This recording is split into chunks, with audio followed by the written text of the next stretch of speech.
Hi guys, welcome to this semi-abstract Seascape watercolour tutorial, and I'm going to show you a technique to create light at the end of this tutorial. Let's get started. I've wet the paper and I'm using three colours: Ultramarine, Venetian Red and Yellow Ochre.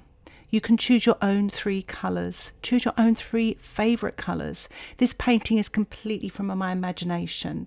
So I'm just sort of swiping the colours onto the wet surface using a plastic store card cut up. You may notice I left a dry area on the horizon area, so that will remain light when I'm painting. And I'm just literally using these three colours. You can see how it's bleeding up into that wet sky, and some of the colours are really creamy, and I'm applying it, just gliding it with this plastic card, sculpting the sort of distance and middle ground area, damp into damp. So I'm using the brush now, mixing up a puddle of ultramarine and tickling it on to the wet surface either side and tilting. You can see how wet it is. There's almost puddles on the paper, so you get some unpredictable results here. So just go with it, just see what happens. Every sky is different, so you can just really play with this. You don't even have to touch the surface of the paper. You can just sort of squeeze your brush hairs loaded with the paint at the side, as I'm doing here, and let the paint run down without touching the paper, and you just get the most amazing atmospheric effects. And I'm going for a semi-abstract look here, so yes, I'm basing it on a seascape, but some areas will be completely abstract. So again, I've mixed up the Venetian Red here. You can use any red, any blue, and I'm squeezing the brush hairs and allowing the paint to drip onto the paper without actually touching the paper with the brush hairs, and again tilting. And as you can see here, the wash is slightly stronger, so I'm really sort of building up the sort of darker layering in the sky. Still working wet into wet. That underpainting is still wet. And have a paper towel and a damp brush on standby just to collect any puddles at the edge of your paper and on your table surface as well, as you can see I'm doing here. But just have fun with it. Try not to overwork it. I would even recommend having two paintings on the go so you don't get too sort of bogged down with one picture and start overworking it. So I'm just tilting here, just getting that wet paint moving and seeing what happens. I'm just softening some of the area here on the horizon, adding a touch of very dilute ultramarine.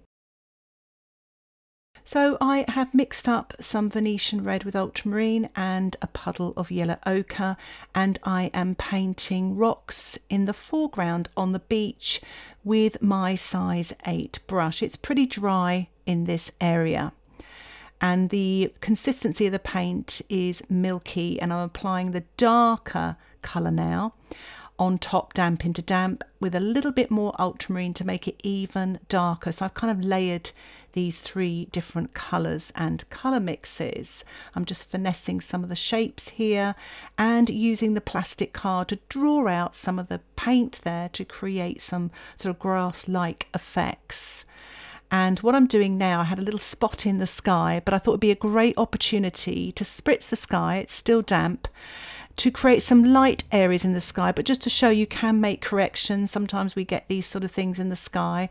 So because I've spritzed the sky and it's a little bit wet again, I'm applying some of the Venetian Red and ultramarine mix. It's kind of about 70% ultramarine with about 30% Venetian Red. So it's a dark sort of neutral kind of blue-violet colour. And I'm painting sort of damp into damp here and also wet into wet.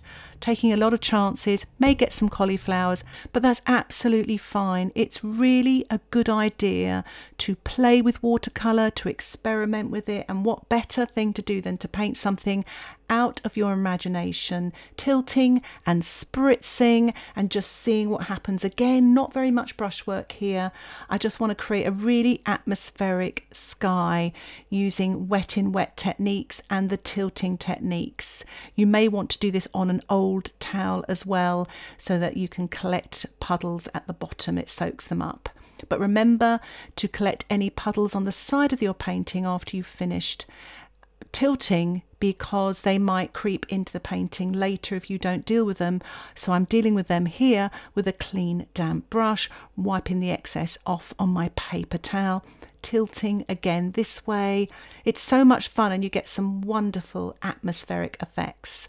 So the wash here in the foreground where I layered the colours is damp, not too wet and not dry, and I am swiping with my plastic card, not scraping. I don't want to damage the surface of the paper, so I'm swiping. If the paint doesn't come off cleanly and it's too wet and it all runs back in on itself, wait a few more minutes and try again.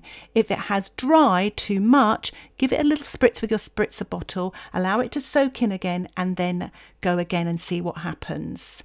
You only want to swipe once on a rock really, because over swiping can damage the paper, and I would suggest maybe practicing this technique as well. It is so much fun to do, and I've just spritzed there as well on that area just to soften everything and collected the puddles at the bottom and added a few more darks, damp into damp in the foreground area using my size 8 brush. And I've decided to use my plastic card to do a little bit more swiping to create some lighter rocks in the foreground area. And I'm just applying a little bit of the Ultramarine with the Venetian Red here, damp into damp with my size 8 brush, just painting in a few darker rocks to pull them forward to create some depth in my painting and some details as well. Now you could leave your painting now and say it's finished, but I thought I'd paint a little bit more detail, so I've mixed up a dilute ultramarine. I'm just glazing it over the sort of middle ground area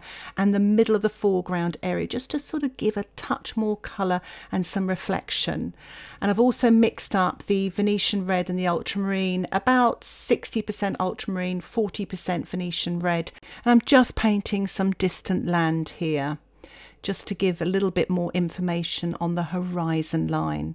I quite like how the horizon has developed. The painting is still sort of drying off here and there, so this paint is quite creamy so it doesn't bleed too much into the sky. And I'm just adding a little bit more dark here to the right hand side, pretty much wet in wet here, using some ultramarine with a pinch of the Venetian Red and just softening any of these sort of light areas standing out. Again, you could leave your painting to dry here and say it's finished, but I thought I'd like to add a bit of yellow ochre in this sort of foreground area to give a bit more colour and warmth to my painting.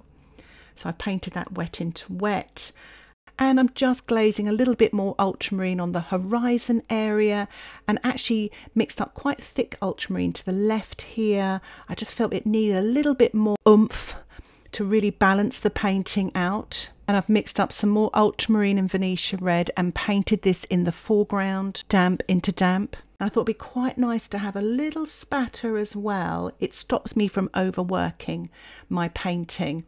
And I'm just adding a pinch more dark right on the horizon here, so it really brings out the light on that water's edge, and doing the same on the right hand side, still using that ultramarine and Venetian Red, and another little spatter just in the foreground to create texture and detail using my size 8 brush. So I'm going to allow my painting to dry once more. I'm removing the washi tape to reveal a really nice white border, and it gives me time to assess to see if I need to do any more to my painting. I'm quite happy with it actually, but I thought it'd be quite nice maybe to add a focal point. So I've decided to lift out a sort of setting sun. I'm using a stencil brush. You can use a hog hair brush, a tiny piece of sponge, a small synthetic brush, an old brush. Don't use your good brushes, but I'm sort of lifting off. So each time I rinse my brush and use that clean sort of damp brush to lift off more paint, because watercolour isn't permanent, and I use the paper towel to take off any excess paint as well. And I keep working at this, just, you know, sort of lifting off. You don't want to tear the paper though, so be very gentle when you do this. And ultramarine, yellow ochre and the Venetian Red do lift off quite nicely. They they don't stain the paper too much. That's quite good. So as you can see there, I've got a lovely setting sun with soft reflections going down into the painting. Now again, you could leave your painting here and say it's finished. I'm actually quite pleased with it, and I really like the focal point of the sun and the soft reflections. But I thought it'd be quite nice actually to create a bit of sparkle sort of on that horizon area and in the water, and I'm going to show you how to do that without using white paint. So I'm going to dry off my painting once more. It's essential to have the painting dry when you try out this technique. So let's have a look at this.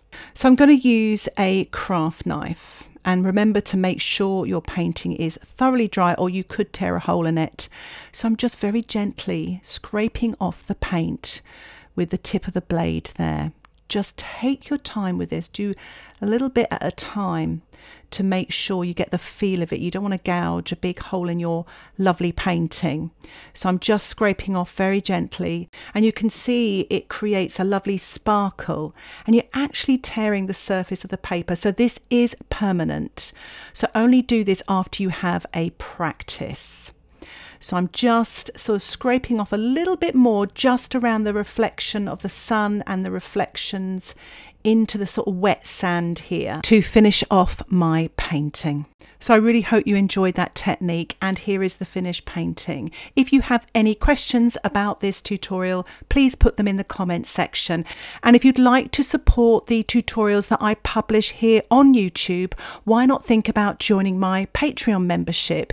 You'll get access to ad-free content and weekly exclusive tutorials with downloadable line drawings. If you have any questions, please put those in the comments section. Thank you so much for watching this tutorial. Happy abstract painting. Bye for now.